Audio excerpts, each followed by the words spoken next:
DJs never stories.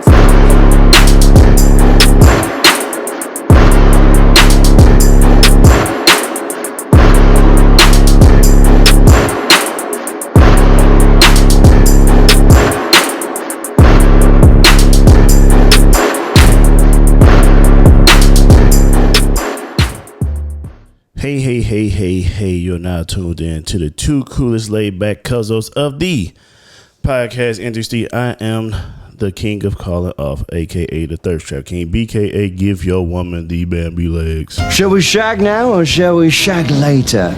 AB. And I'm the dopest square you can find. And the dopest and the dopest square you can find. Small talk. What's the word? And this is episode 80 of Podcast Mondays. Big 80. Cause of Bluzzo. How you doing? Good, man. Hey, man, we trying some new stuff out. we got some new equipment here. What we using here, cuzzo? We have on us right now the Rodecaster 3000. No, I was playing. It's the Rodecaster something. I don't know what it is, man. Rodecaster Pro. But I think I'm figuring it out. Yeah, so this is the first episode. We trying new equipment, new mics. Hey, don't let me get this shit. I'm telling you, I'm figuring camera, my own radio shit. Goddamn. Lights and everything. So yeah, I'm good, man. You know, just settling in my new crib. How you liking that? It's good, man. I stay far. I really noticed that I stay far because I'm trying to keep my kids at the same school, but yeah, that's burning my gas, man. Plus, gas is up because of the war and all that stuff going on. So yeah, I put 15. I don't put a lot of. I don't ever fill my tank up. You do know that once we go to war, it's gonna be like $5. Yeah, it's probably gonna be crazy. I only put like $5 a gallon, $15 in my tank, and it don't take it nowhere. But normally it used to, so it's like, damn, I got to go up a little bit. But yeah, other than that, man, I'm good, man. You know, just trying to live day by day, you know, and enjoy life. What about you, cuzzo? Shit. Well, fuck. Let's see. Today I had to attend to a funeral. Right. Condolences. Mama Georgia, you will be missed. My sister, mother passed, so that was rough. But we got through it, man. You know what I'm saying? It's never a goodbye. It's always I'll see you later. So that's right. That's how it is, that's man. Right. So I ain't gonna lie. I was thinking like, man, yo. You had your shades on? Nope. Probably should have. I probably should have. You was crying. Cause I was like, Jesus, Lord. You trying to hold back the tears? Yes. I think what did it is because my brother Stevie, I seen a picture of him, rest in peace of Stevie. He died a couple years, I think 10 years ago. And I seen a picture of him and I was just like, oh shit, Eric, take that obituary away from me because I can't look at both. So yeah, I understand, man. Well, condolences, man, and prayers to the family. Hell yeah, man. But we got a guest, man. 3 times in a row. 3rd guest in a row. 3 episodes in a row. Oh yeah. We was working on like Black History Month, but we rolled into Women's History Month. So this is our first episode with a guest on Women's History Month. Mm-hmm. In March, we got the good old Candace Pinkins. That's it, right? Oh my God, I've been working on it the whole time. This young lady has been she blessed us with the live show. She came through and did some she vended and did her thing, showing off her candles and all that good stuff. But we here to talk about more than just candles, but for sure in the beginning we're gonna talk about the candles, your business and all that good stuff. But we got other stuff in store for y'all with Candace Pinkins. Candace, go ahead and introduce yourself and who you are, what you do, all that good stuff. Absolutely. Thank you all so much for having me. It's definitely a pleasure. I am Candace Pinkins, the owner, head chandler of 624 Candle Company. Let's talk about it. So I started 624 Candle Company. I want to say I started making candles about 5 years ago. Okay. And it was literally one of those moments of just sitting in my bed. And at the time I was working for child abuse and neglect, and my job was very stressful. And I said, God, just give me something else to do, because I need something to kind of take my mind off of this. And that's how it came about. I said, all right, well, let's make some candles. My mom always bought candles, and it was something that we had around our homes all the time. It didn't matter. There was always a candle lit. But there was always a thing of the candles making our hair hurt. Like, blow that out. That's too strong. If y'all ever walked in somebody's house, or y'all ever burnt the candle and like, that's too strong, burn it out. So after years of research, I mean, I took my time with this one. Like, 624 Candle Company is my baby. I took my time and I did it right, and it's perfect. It's to perfection. Nice. And here we are. I just launched it last year on June 24th. It's my birthday. Oh, shout out. Cancer, right? Yes, Cancer. I'm a Gemini. I'm June 11th. What's the problem? Well, first of all, She probably got a husband that's Gemini. No. Okay. right. First of all, Geminis are crazy. And you a Cancer? But not me, son. My nigga. Come on. Geminis are crazy. Cancers, a little emotional. You know what I'm saying? Like, you know what I'm saying? Let's just say we have emotional intelligence. That's what I can't, well, I can't, in the mental health world. That's what we I call it. can't say nothing because I'm a Pisces, but the point, we the best. We the best, man. Your husband a Pisces? No, don't worry about it. Come on. She said don't worry about it. What's next? So, Damn, I thought you say, you started it last year, right? Yeah, so I officially I really stepped out on faith, because it was the years that I was giving out candles to family members and friends, like, hey, try these out, coworkers, try these candles out, and everybody was like, they perfect, just do it. And I was like, you know what, I'm gonna do it. And I didn't have a name for the business, and it was time to file paperwork. So it was like maybe a few days before my 30th birthday. I said, what am I gonna name this business? And God showed me the fact that purpose. And so the fact that at this time, so this was years later, at this time I was facilitating courses on suicide prevention. And just knowing that suicide is the number 2 cause of death for young people, I was like, okay, everybody has a purpose, and I want to use this platform to expand upon that and to use my content to help people walk in their purpose, and to realize that the fact that you have a birthday, there's a lot that we don't have in common. But the fact that you have a birthday, that means that you have a purpose. And so whatever that looks like even out of anything religious, you was born and you got a purpose, and let me help you find it. And that's where the name 624 Candle Company came from, just connecting people and allowing them to know that you got a purpose, and you got a reason to walk in it, and you got a reason to live. That's deep. I just look at candles like, oh, it smells good. But there's a story behind it. Like, you Break have it a down. business, there's a story behind it. And so, yeah, that's my story. So I use these candles to talk to anybody I can, use my Instagram platform, use speaking engagements to talk to people whenever they asking about candles. And of course, it always comes up with, where did the name come from? And the percentages are so high. So at one point, I was doing surveys with young people. Have you ever thought about suicide? Have you ever attempted suicide? And it was yes. Or do you know anybody who's committed suicide? Yes. Like, the numbers were just so high on these survey numbers. And so I knew that it was a thing, and it was something that needed to be addressed. And so often people are like, well, I don't know my purpose. I don't know what I'm supposed to be doing. And that kind of goes along the lines of those conversations of suicide and mental health issues. It all falls in line. And so, yeah, they candles. They're just candles, and they're therapeutic. But it's way bigger than that. It's a ministry. It's way bigger than just candles. So, have you ever heard of the spot called Candles Fusion? Yes, I have. So Have you been there? Yes, I've been to Candle Fusion, and Never heard of Candle Fusion. It's in St. Charles. They used to be in West End, St. Louis, Missouri.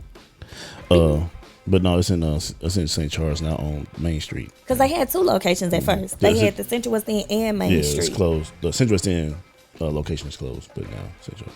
Yeah, so it's a great place. Take your wife there for day night. It's a great place to go until told me I that. until I open minds up. I try to hit You said make sure what? Until I open minds up. Okay, Take your right wife on, there right on. for day night.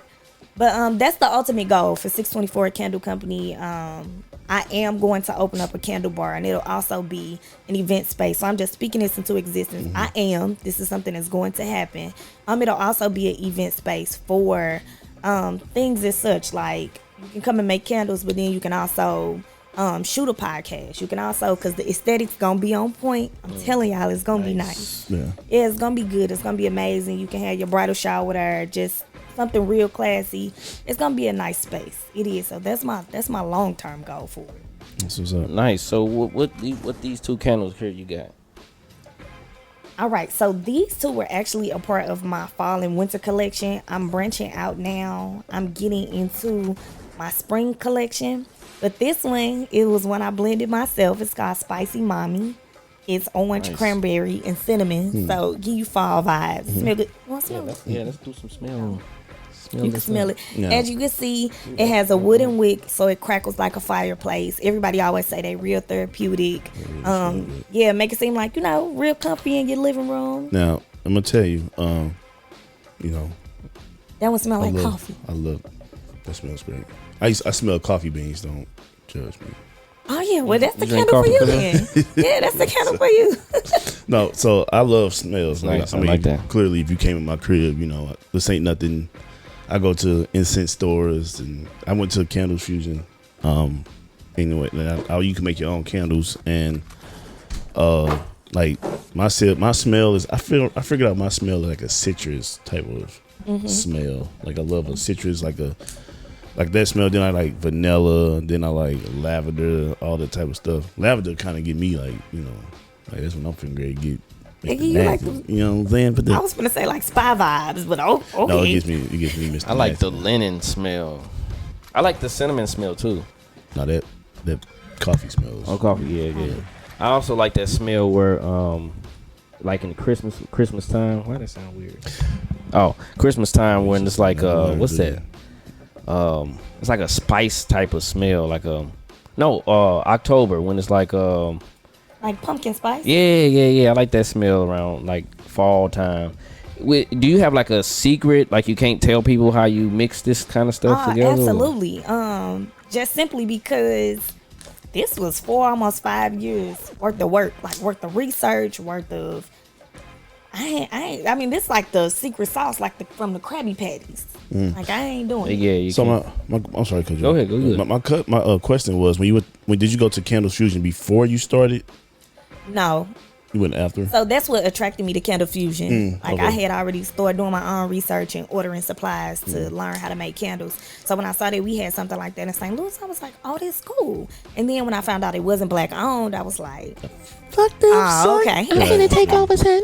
Exactly. I was like, oh, okay, that's the goal, because it's nice. It's a really nice place. Yeah. But mine it's gonna be a vibe.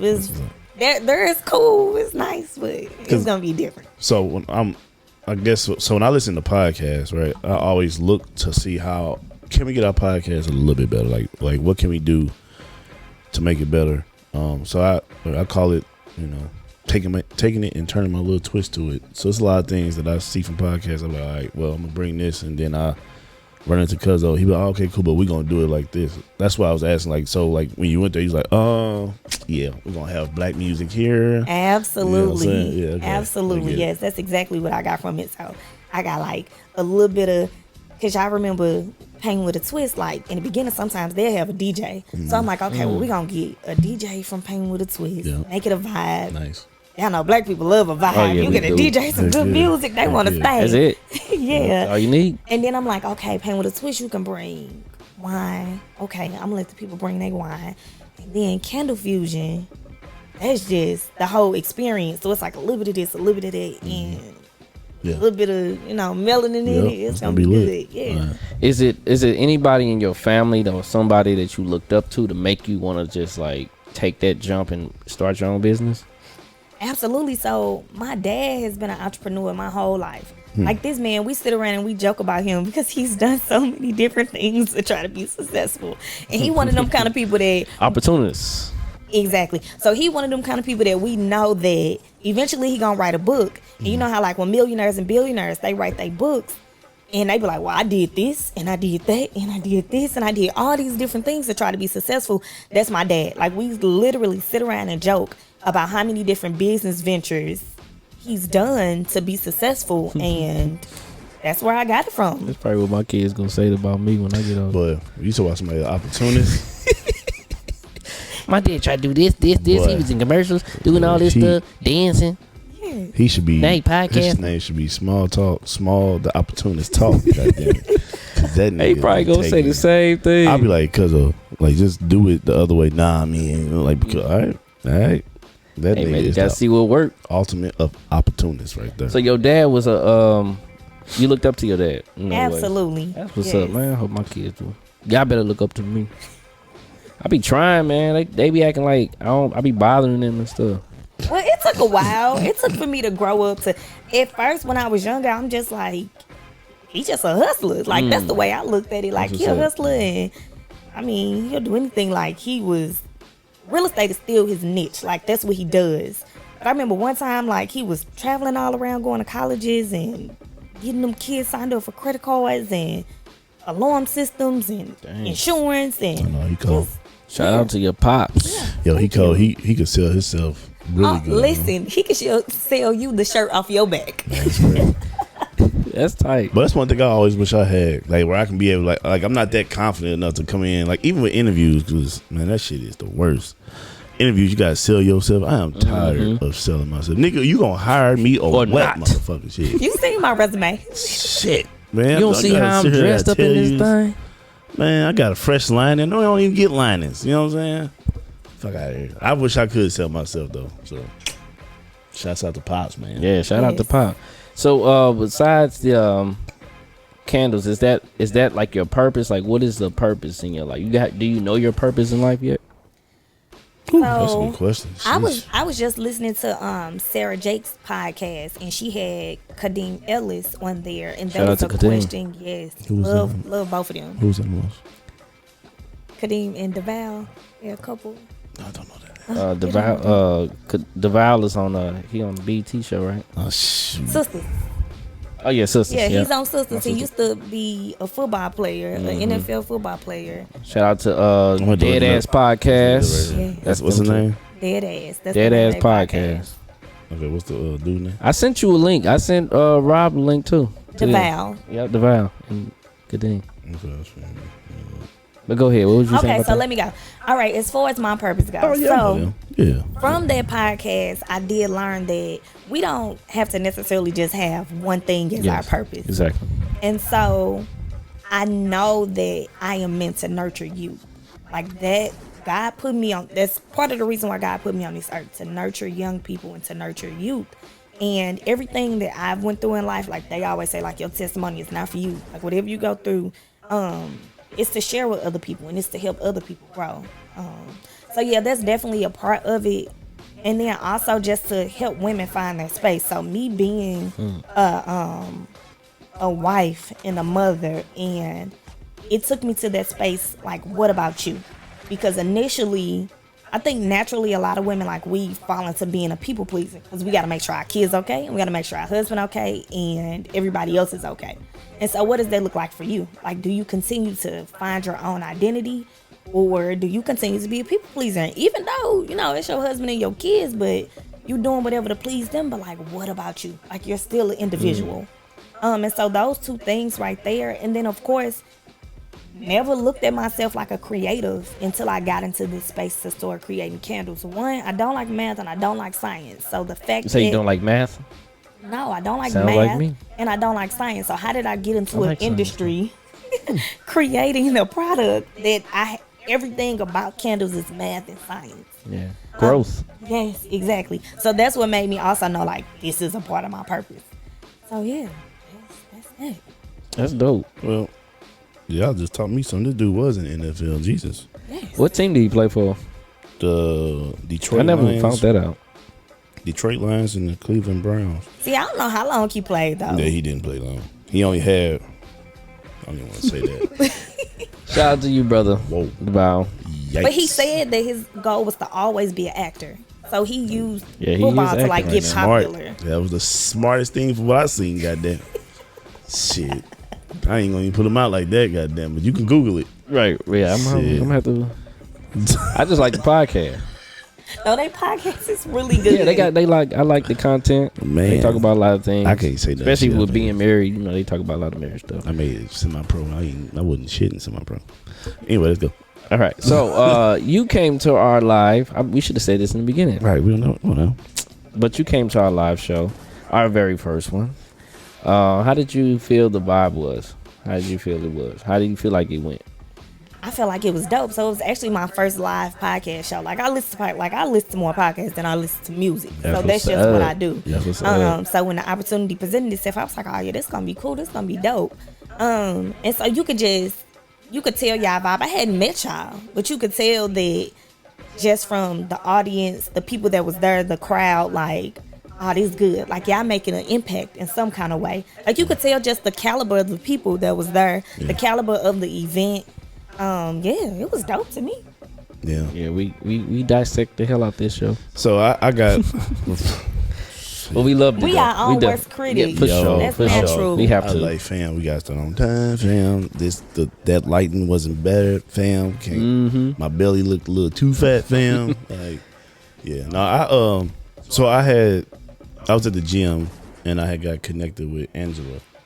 Yes, I used to work with Angela. Yeah, so she told me about you. So then I said to Cuzzo, and I was like, man, that'd be perfect. Cause we was looking for like, dude, we was trying to find somebody that sell candles for the longest, and we kept saying on the show like, bunch of people in St. Louis but it has to be black owned for sure. They are black, you know. But I don't know. We just they ain't 624 candle company though. I heard that. but the thing is, we tried so many people, but they just backed out. So it was like, she told me, I was like, I was like, Cuzzo, hit her up because he does all the social media sites. I am trash. But I was like, hit up. I seen that you said yeah. I was like, thank you, God, because we wanted like that was the part of the missing piece to our show, and I thank you so much for just coming through. No problem. And I usually don't even do stuff like that. Like, I'll be honest.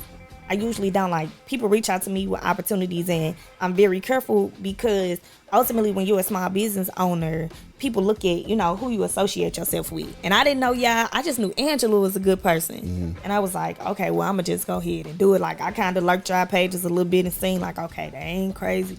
No, we ain't know none of that. Like, I'm like, okay, they look like they do good business. Like, let me just go ahead and do it. But it was purposeful. Yeah. We here. Man, we respectful, My grandma's taught us well. My grandma taught me well. I only got same grandma. No, right? I'm not saying that. I'm saying Are y'all cousins for real? Yeah, we real cousins. Okay. Straight up blood. I'm saying because I only met one grandma. So I said I can't say our grandmas. Like, I don't. That's plural. Oh, okay. So yeah, because I got my dad, mom. I looked at your page and you said it says mental health specialist. What is your involvement with mental health? So as of right now, I am a teen outreach specialist facilitator. So I am embedded inside of a school, and basically I work with young people on social emotional skills. That's something right now that's very, very important for young people. Because this pandemic kind of turned everybody's world upside down. And so just throughout my career, I've done so much with young people in mental health, but it started off as a child abuse and neglect specialist. Well, investigator is what it was. And getting into that space, I just saw how many young people really needed help. Like getting all those hotline calls and having to go out and investigate and going to all of these black homes. It was like, they need more help than just hotline calls being made to their house. So I was like, okay. Do they even answer the hotline calls? So? Yeah, they answer. They do answer. And it really just depends on the families. But yeah, they answer. And me, I'm really relatable. So it was easier for a lot of the families to talk to me and to take the resources that I was trying to give, because they didn't really feel like, like she ain't really trying to take our kids. Like, she really legitly trying to help. I guess they're more receptive to, a young black girl than, a young white girl come knocking at the door with the police, but I never went with the police. I always went by myself. I always kept a good attitude and just let them know that, you know, I'm actually here to help. Like, we gonna talk about these allegations and we gonna get to the bottom of it. But I knew that I needed to make more of a connection with kids because I was in and out. Like, we gave them the resources, whatever they needed, and we was in and out. And so that's when I started working in the schools with young people. And I was able to actually build that connection. And social emotional intelligence right now is so important for young people because their emotions is all over the place. They mad about everything. Yeah, you are. They don't want to go to school no more because they've been out of school for almost the last 3 years. They've been at home comfortable in their beds, in their pajamas, on Zoom or whatever they using to do school. And so, yeah, it's just, that's where I am right now. The youth. Yes. Word. Hey, you're now tuned in to the two coolest laid-back cuzos of the podcast industry. I am AB. And I'm small talking. This is Podcast Mondays. This podcast is for those who want to catch a good positive vibe. Hey, cuzzo, what we be on, man? Man, we talking about relationships, empowerment, black culture issues, and other topics people do not touch. Man, we here to keep it real. 100%. You can find us on Apple Podcasts, YouTube, or wherever you can find your podcast. Yeah, so Candace, how did you get involved in the schools? Like, what did you do to get involved in, like, the youth? Like, how did you even get started? What age was you when you started that? So when I started, I had to be about 21. I was 21. Wow. My first position outside of college was a corrections officer. And because my bachelor's degree is in criminal justice. Okay. And after being in the prison, I was at Al Gore in Jefferson City, a minimum security institution with all men. I was like, yeah, no, this is not for me. How long did you stay there? About a year. Yeah, about a year. Did they hit on you and stuff? Oh, of course. Yes. And so I moved back to St. Louis, and that's when I really got into, I did child abuse and neglect for a few years. And then after that, I said, no, I need something more consistent with young people. And so there's a lot of different organizations, like nonprofit organizations that are in St. Louis. And I work for a few different organizations. And that's just how I got into it, just facilitating. I want to say it was when I was in school getting my master's degree. That's how I first started. My supervisor challenged me. I was at a homeless shelter, and she said, I know you can do this. I want you to create a curriculum around homelessness and mental health. And I was like, well, I ain't never did this. Like, I used to do pageants in college, but I was like, well, I ain't never did that. Like, I ain't never created no curriculum, or I spoke to over 100 different churches, because the way that this shelter was set up, they would have pretty much families and children that they would pick them up at 6 p.m. and they would spend a night at the churches. And I wanted to let them know, you know, like, homeless people are not just people who have a mental disability. Anybody can become homeless. And so that's how I started. Just basically me talking to them, talking to all the different churches and letting them know, like, you may have some people coming here that has mental health issues, but that can be anybody. Like, something traumatizing can happen to you at a red light, and now you have a mental health disability. So just teaching them not to treat people a certain kind of way that comes in. And then after that, we're working with the kids at the shelter. That's how I got into the schools. And I can't leave.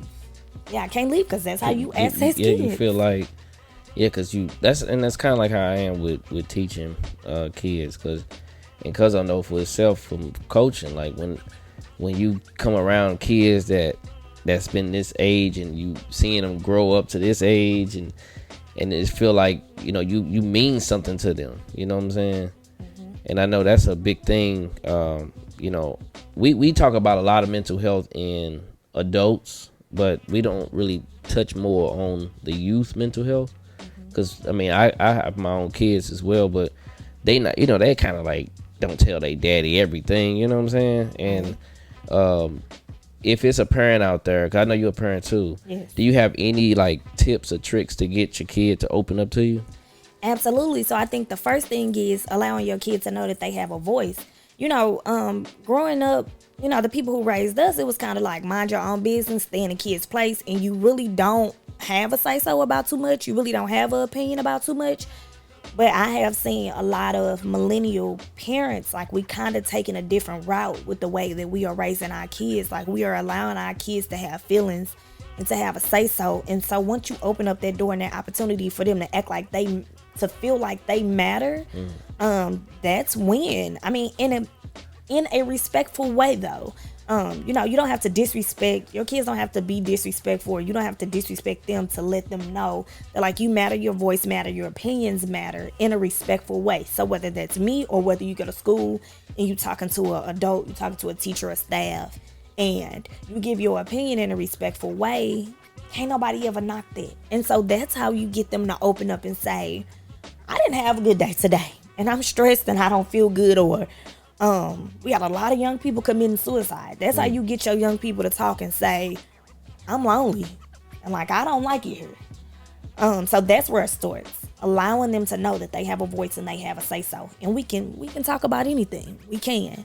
That's where it starts. Because if they feel like they just gonna brush me off, or my parents gonna make it seem like I don't know what I'm talking about, or my opinion doesn't matter, well, what's the point? Like, what's the point of talking to them? That's facts. Did you experience anything when you was growing up like that? I feel like growing up, we were taught that, like, kind of like mind your business and stay in a child's place. Yeah, we did. And I still feel like, there's boundaries, of course. But I don't think my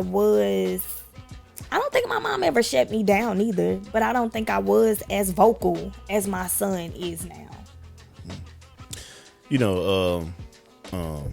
It's different from a boy's perspective, or I guess from your household, because certain things in my household I was taught, I guess, to hide my emotions. You know what I'm saying? We was taught to not let nobody see us sweat, not to let nobody show us that they got the best of us, and so that sometimes can lead, that is not even sometimes, it can lead to you just not having emotions, period, and not feeling the person's like I was like with me, because podcast Mondays is about transparencies, right? Yep. I'm able to say, hey, I feel your emotion. At first I used to tell you to be like, man, chunk that shit up, stop being a little or stop being a little punk, or whatever the case may be.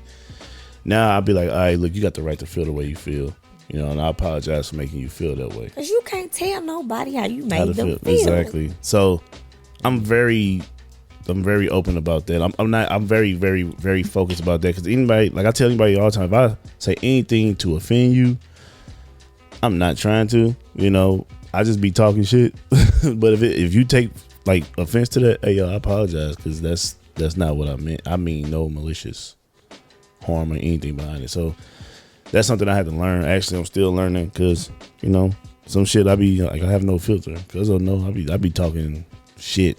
Like I be saying some shit. And sometimes that filter is needed. but sometimes it's like I mean, like today at the funeral, I was saying something in my head. I was like, Anthony, shut the fuck up. Don't you say that shit out loud. Crazy thoughts in church. Because just because you keeping it real, that don't mean that you supposed to be saying what you about to get ready to say. It's hard, because my dad always says, nigga, never keep your mouth quiet. So it's like, all right. You're not supposed to say that. That ain't what I was taught. That's not what I was taught. Nah, that's real. Like, I remember one day my son came to me and he was like, so I told him that he made a stupid decision or something. But all he heard was me call him stupid. Yeah, that's what they did. And like 2 days later, he came back. He was like, Mom, you really hurt my feelings. I feel like you called me stupid. Yeah. I said, no, you made a stupid decision. Yeah. He was like, that's just, you really hurt my feelings. Yeah. Like, we didn't do that as kids. It was kind of just like. You ain't lying. I had, again, being transparent, my mom, I had like a grudge against my mom for like, I think I was like. Is this news to her? No, she know. Okay. No, she know. But it wasn't her calling me stupid.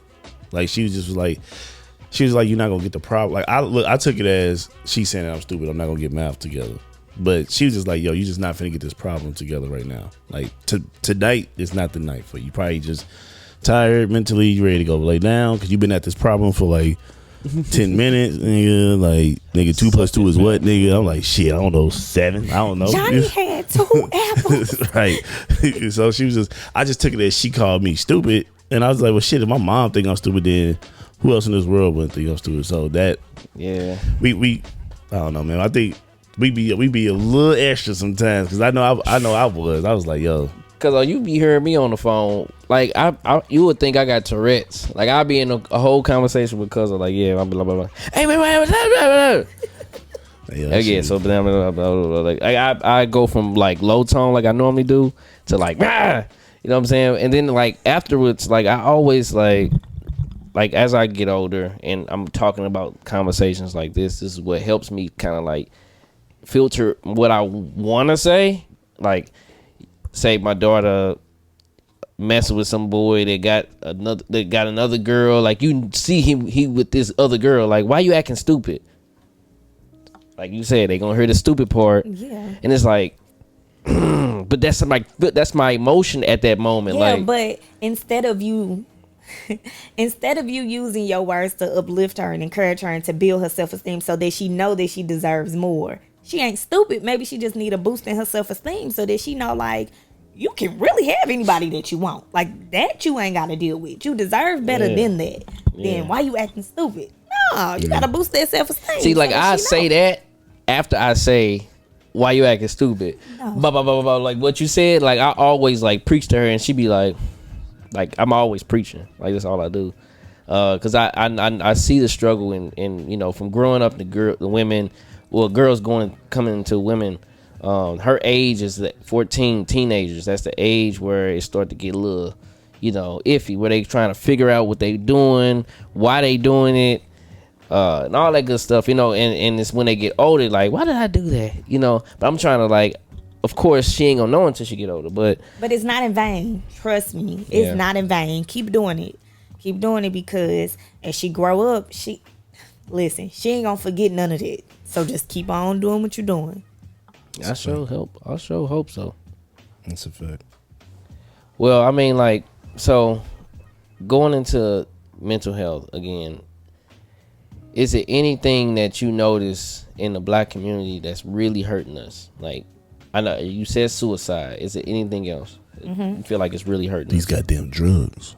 That's been all crazy. Nah, for real. Yeah, the drugs is really it's really, really a thing. But as far as with young people, I have seen young people with more anxiety than ever. Yeah. And a lot of young people are dying. A lot of young people are in tough situations, and young people are way more advanced than what we was. Yeah. I don't know if it's the internet or... It's definitely internet, because they see so much on there. Yeah. You know, they see all these different worlds of what can happen with this, and they're like, and they I don't know. I feel like I'm gonna tell you like I tell Cuzzo all the time. You know, when they say we are not easily influenced, like our kids is not easily influenced. This is a whole new era. We wasn't like, okay, when we was younger, we seen like women like Lil' Kim busting it open, blah blah blah. Don't mean that girl wanted to actually do that, but nowadays they grew up on social media. Like they literally was born. My 2-year-old can scroll up on the social media. You know what I'm saying? So it's like they born into this. They are heavily influenced by what they see on their phones or internet, regardless. They just are. Like it's nothing around that. So what you tell them as a parent, it's like go out the other ear. It's what they seeing. Mm-hmm. You know what I'm saying? Like you can say all you want to say. You know what I'm saying? But they won't notice that until they get older. But as of right now, what they see on internet is what they want to be. You know, if they see Megan Thee Stallion, see how good her knees is, best believe they're going to go in that room, close the door, and try to see how good their knees is too. Yeah, but ultimately, I still feel like as parents, we are our kids' first influences. Like they first role models. Yeah. I still believe that. Like I still believe that we still have some kind of control over how they are. Like I do. I still do. Like whatever they see on TV, whatever. But I still believe the way that we act, like the way that we raise them, what they see and they immediate, like that circle of family. Yeah. And like I still feel like that matters. I do. Like I still feel like young people have those morals and values.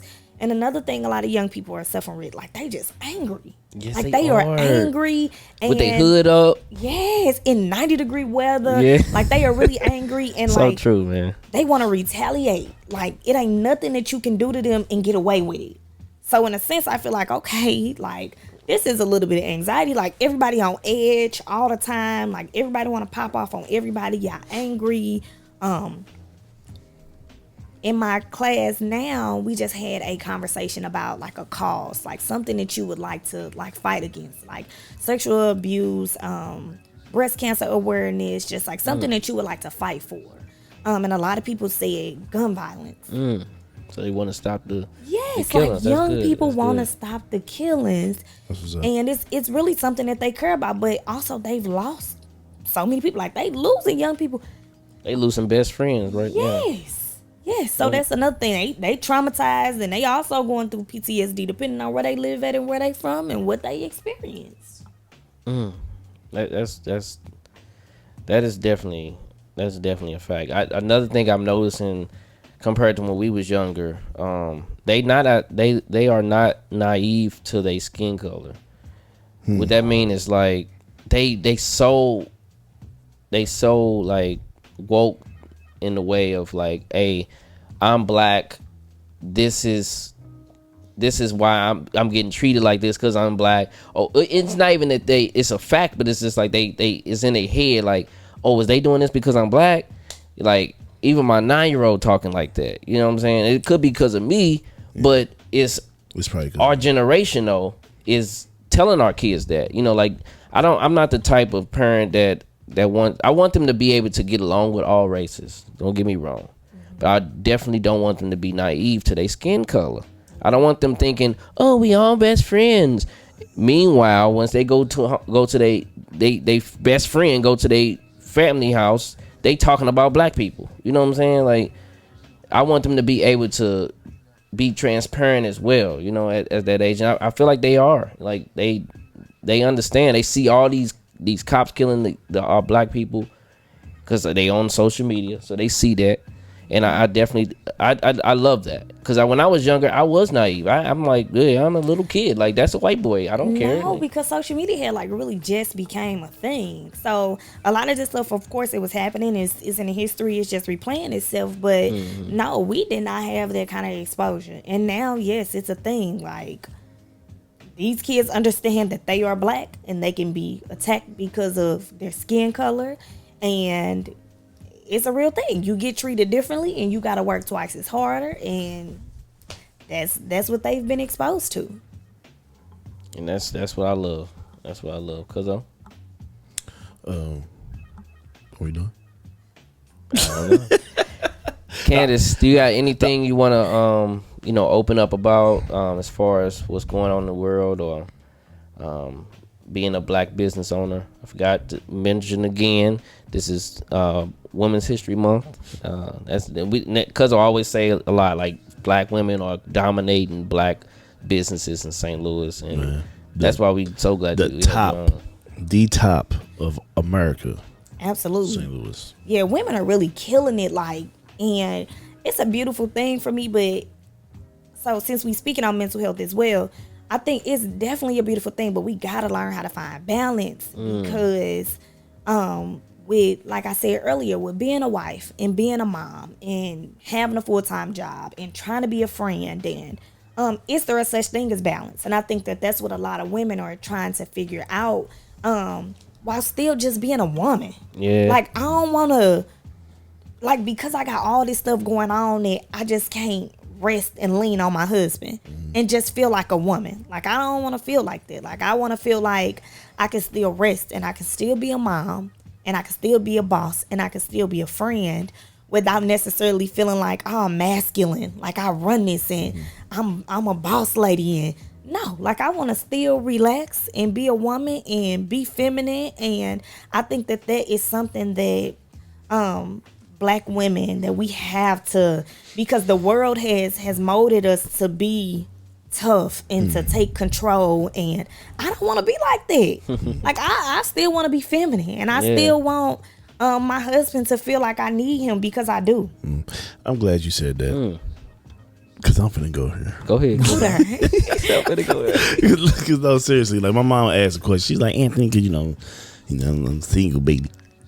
No, she was just like, Anthony, what's up with you not, as far as like dating? I was like, Mom, it's kind of hard out here because the black women, they are entrepreneurs, so they feel like they don't need a man. You know what I'm saying? Like they got everything they got. So like how do you feel about that? But you just saying that, like that means just like why? Let me ask you this: why do y'all feel?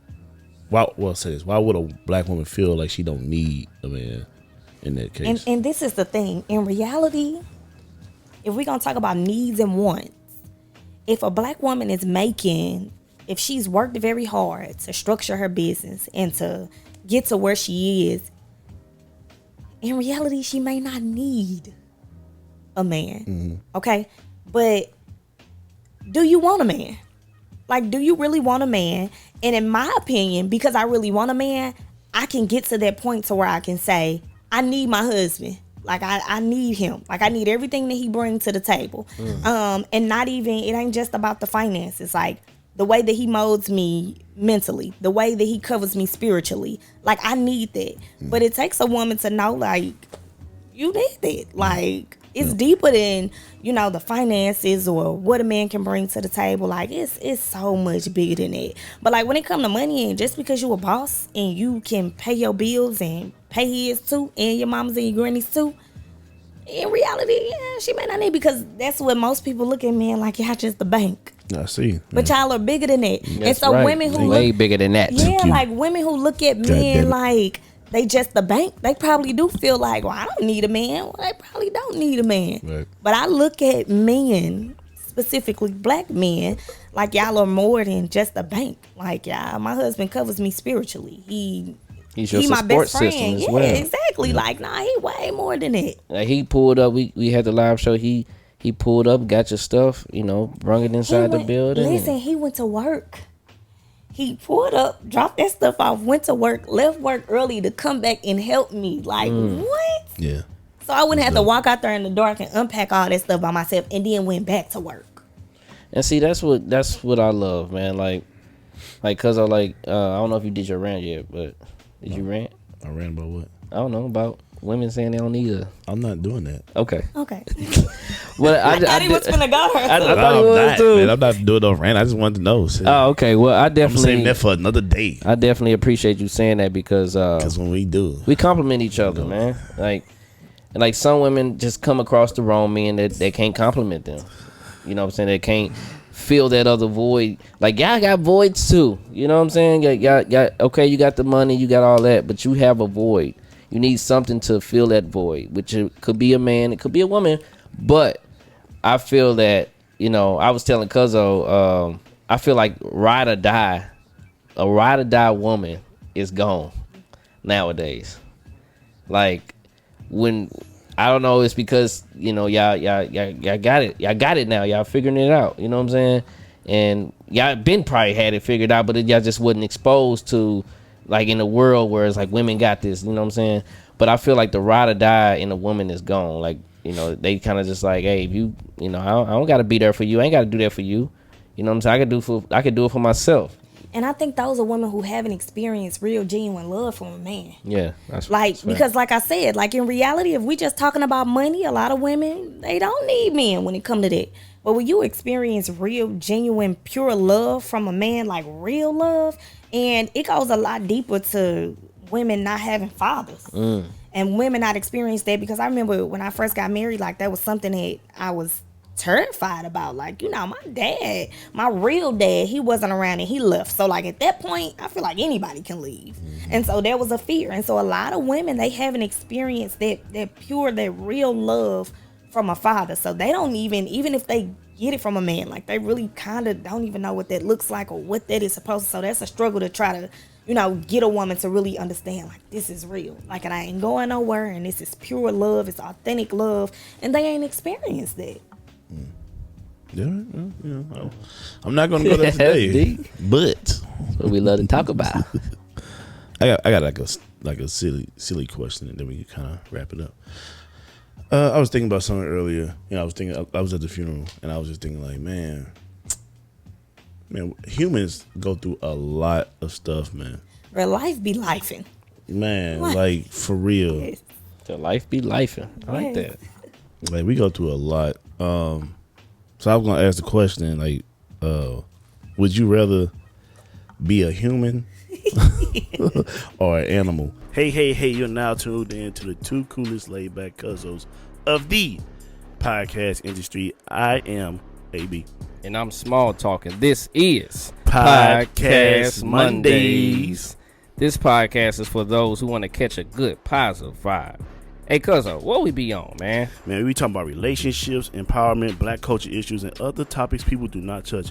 Man, we here to keep it real. 100%.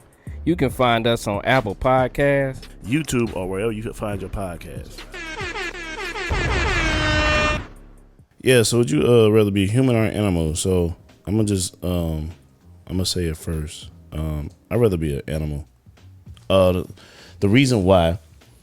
she like, I'm ready. I'm gonna tell you. I'm gonna tell you. Sit up for that. Because I'm gonna Like, tell you what? why. I'm gonna tell you why I'm a simple-minded person. Like, dude, like I struggle, like just like life all the time, and like I don't know. We friends on Facebook, right? Mm-hmm. You ever see my statuses? It's the algorithm. Got you. Yeah, blame the algorithm. It don't pop up on my feed. It don't really pop for real. But yeah, no, I always post stuff, just like either spiritual stuff or like motivational stuff, because that shit helps me. You know what I'm saying? And then you just got to deal with like just past trauma as a kid growing up, still dealing with trauma as a black man. Period. Just being an adult. With a human, with an animal, shit, all you gotta do is pee, shit, and fuck, and move on with their lives and eat. That's all the fuck they gotta do. They ain't gotta do nothing. Don't no dog got no daggone trauma. They probably seen they Unless the babies dog got get his hit by ass a beat. car. Unless you what you say? Unless the dog got his ass beat a lot. Yeah, you got Or a like point. that dog was one of them dogs that was fighting with Michael Vick. Okay, you got a point. Like, I'd be That dog don't be eating for real. the goddamn it, I'd be a bird. Shit, let me just fly above people. And that shit. dog, the owner of the dog is a homeless man. Can't feed himself and got a dog. I'm just Dog ribs showing. Yeah, you got a point. He got fixed as a baby. Can't even get none. Fucking Make me Question. a human for Question. 500. question just went completely wrong. I'm just saying, I get man, your point, though, 'cause I definitely get your point. Like, dude, like it's like you lose people. Like prime example. My partner son got murdered. Right. Dude was like 19. You know what I'm saying? Like as an adult, it's hard to just. I don't have a kid, so just to imagine me losing my kid. But then you got the little brother, and then you got the little sister that don't know what happened, and so now that's trauma on top of trauma, on top of trauma, on top of trauma, and it's like they innocent. So like just being a human is hard. Like to an animal, an animal is just gonna be like shit, nigga. Where my food at? Yeah. Hey, I wish we had an animal on here to talk. Exactly. Be like, hey, you got me How fucked you up. know? Like, You got me fucked up. Think about it, Let man. me talk to you about something. How you treat your dogs? I don't know. Not the one you got now. I don't like that dog. Look, that dog tried to go outside and say, get in his cage. And he turned around, came and got in the cage. Dude, you So he hella- probably got some trauma going on. You too. hella me into the dog. But I'm talking about the other dogs, but you was like, I call this man a crocodile hunter, boy. He was always sleeping with the dogs and everything. Well, I used to keep so many animals, man. I get you though, because like they probably don't deal with a lot.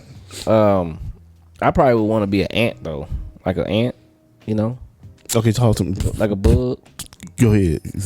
I don't know how long they live, but they be in their own little zone. Yeah, like they got their A own bug. little. They got a whole crew. Like they be working on stuff, picking stuff up, building little houses and shit. why people step on ants? Little Oh yeah, kids but pick up hey, ants and just I would juke the hell out there. Like, hey, you ain't stepping on me, son. Get off me. But yeah, I get you, cuz being a human, being a adult, being an adult is hard. You don't man. be no ant. Why? What they do? What's wrong with them? Nigga, they only live 4 to 12 months, bro. Oh shit.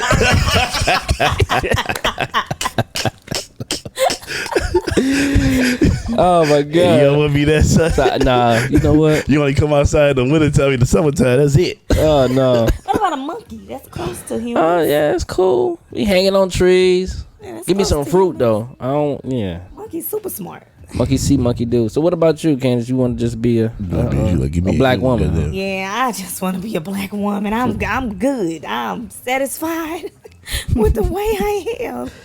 I feel you on that, man. So we gonna go ahead and close it. Tell people how they can follow you and all that good jazz. Absolutely. It's the same on everything. All right. Well, I only got Facebook, Instagram, but 624 Candle Company, 624 Candle Co. to be specific. Candace Pinkins is my personal Facebook. Thank you all. Hey. It's absolutely been a pleasure to be here. Thank Yes, you all ma'am. so much. Podcast Mondays. Make sure y'all follow us on all platforms. Subscribe on YouTube. Yeah, man. Make sure you put the Z in there too. This is episode 80. 80 of Podcast Monday. They be using the drops. That's Oh dope. man, you know man, I'm on that shit. You know we do a motivational quote or whatever the case may be. Here we go. Here's the motivational quote. Keep at it. When you're tired, when you're frustrated, when you're exhausted, keep at it. You owe it to yourself. Strive for greatness. Thank you again for coming. Thank you, Candace. Thank you for coming through last minute for us on that show, man. That was really, man. You were the missing piece. Thank you so much. Thank you so much. Yeah, we for definitely having gonna me. work some more. Absolutely. Got a lot of stuff in store, so we definitely gonna collab on some more stuff. And Oh yeah, we got another. We working on another live show. We're looking at May. yeah, we gotta make a lot of episodes, like Cuzzo said. We trying to get to 100, and then boom, next live show. Yeah, I think That's gonna be dope. Yeah, that live show we wanted to make the 100 episode is the live show. Okay. Yeah, we So, wanna. we ain't that far, but we do gotta be. We on got. it. We can't keep missing. No, we can't miss nothing. We gonna have to just drop random if we need to. But yeah, we definitely appreciate you. Women's History Month again / Black History Month, Black Future Month, whatever you want to call it. But yeah, man, appreciate it. Episode 80. We out of this giant.